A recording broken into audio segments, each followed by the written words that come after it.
Se fulano faz diferente de mim, está a fazer errado. Não. Quando o próprio hadith isso até é contra o próprio salafismo.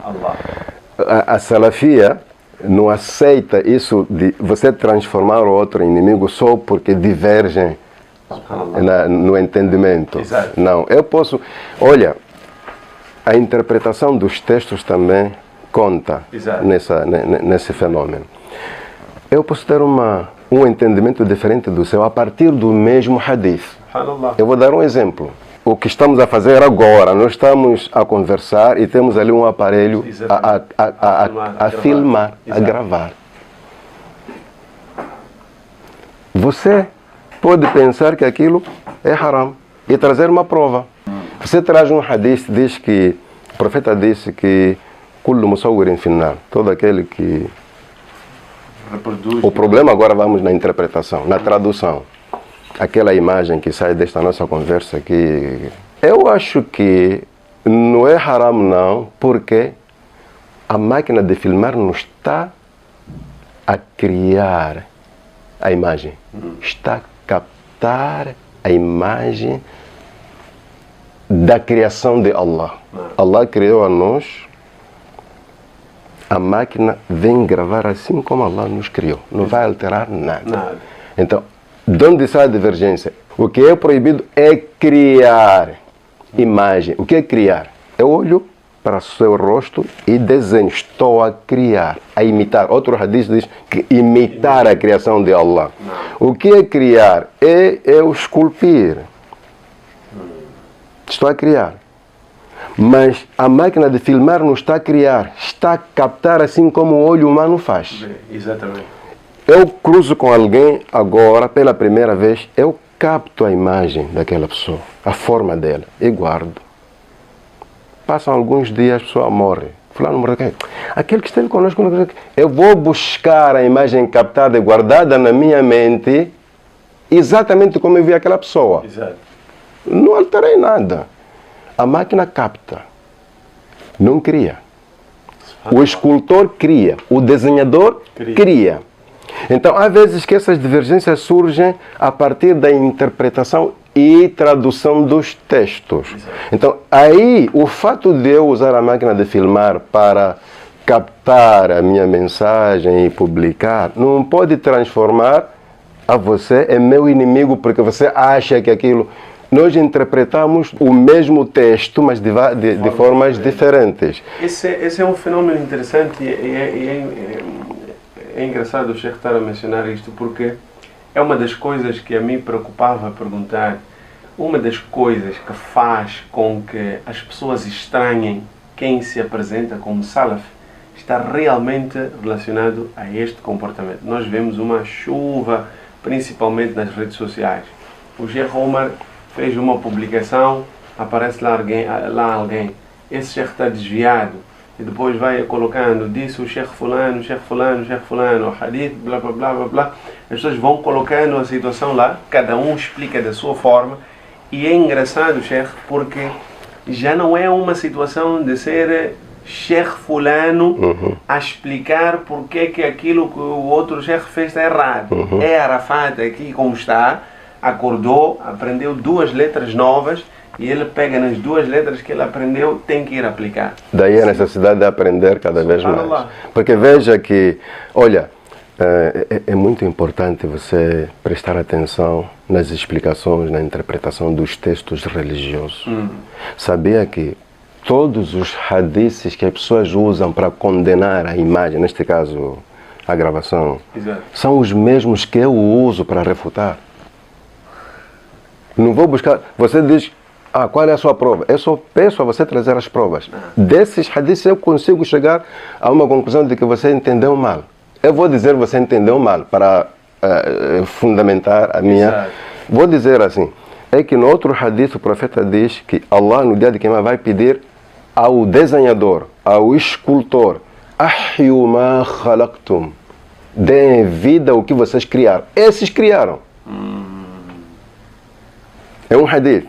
Outro hadith, a Nabi alayhi salatu wassalam aponta para uma certa coisa que existia no tempo dele. أشد الناس عذابا يوم القيامة الذين يصورون هذه الصور. Ele estava a apontar para alguma coisa, ou são coisas esculpidas, ou aqueles, como é que chamam? Estátuas, ídolos. É alguma coisa que existia no tempo dele. Entendeu? E o profeta fez questão de... Apontou. Ele dizia, هذه الصور. Então, é muito importante criar essa cultura dentro de nós, de ouvir o nosso adversário como é que explica as coisas. Porque você corre o risco de condenar uma coisa é não condenável. Por exemplo, há quem diz que quando você filma alguém, está a criar imagem. Ok? Tudo bem. Eu pergunto, essas pessoas, não é pergunta até, tenho receio que essas pessoas deixem de usar o espelho. Porque quando você faz o espelho assim, aquilo que sai ali, chama-se o quê?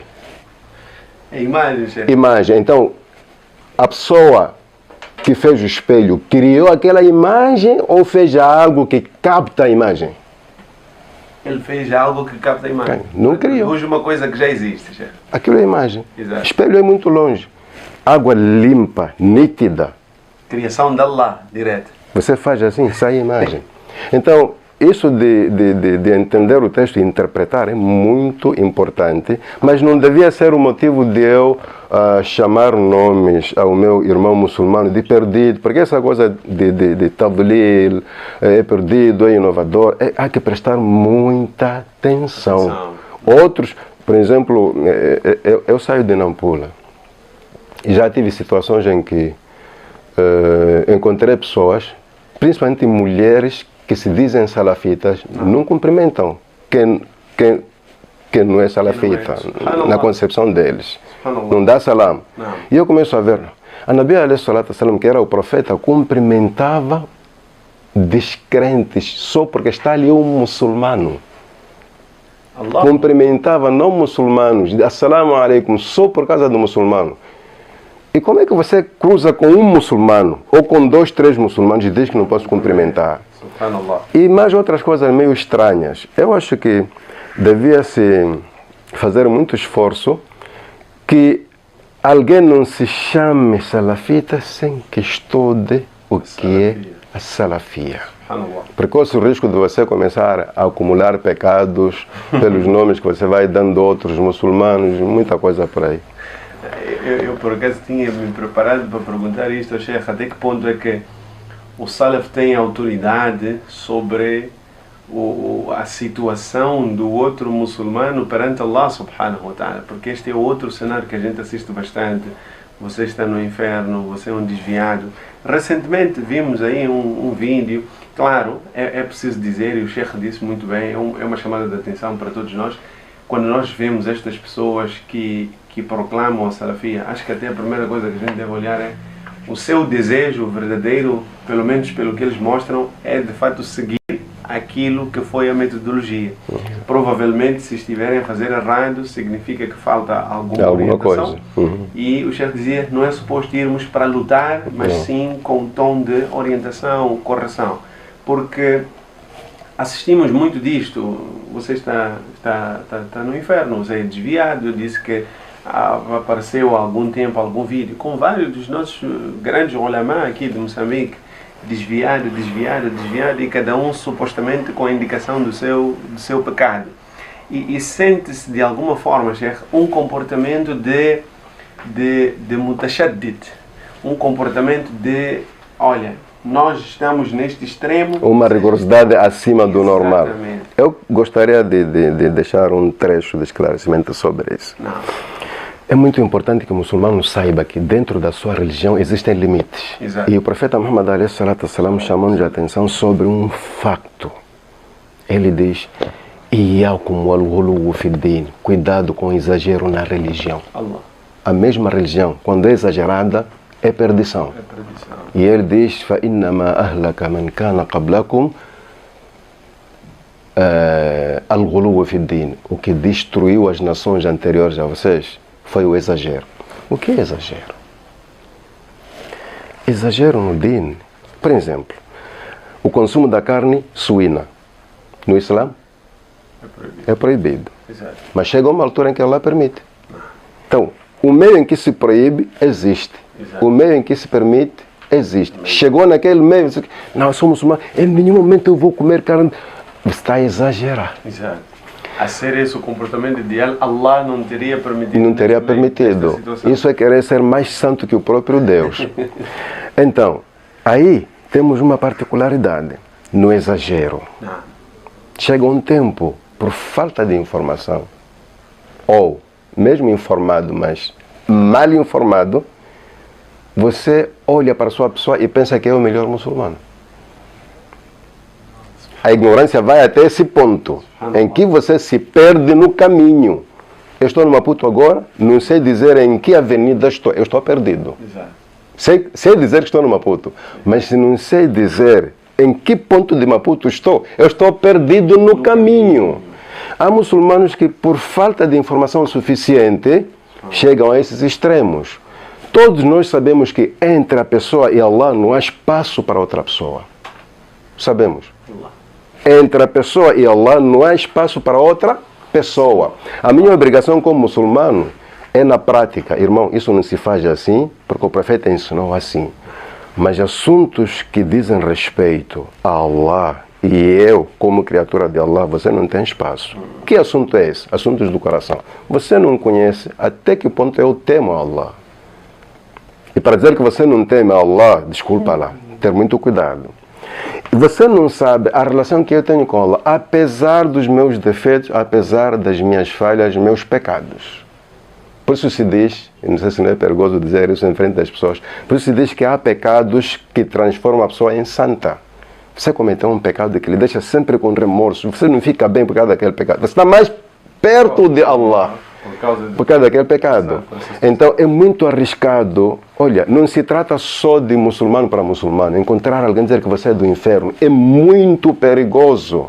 Tem um hadith que chama a atenção sobre isso. Man dalladhi yata'alla alayya alla aghfira li fulani. Quem é esse que jura em meu nome a dizer que não vou perdoar fulano? Então, para não brincar mais mal com o nome de Allah, eu perdoo esta pessoa e invalido o que você acha que foi suficiente.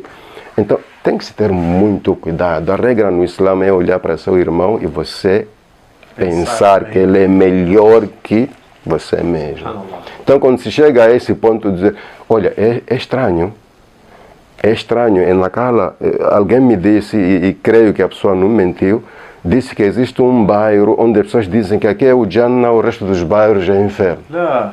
Mas por quê? Porque aqui é aqui onde se cumpre com a Sunna.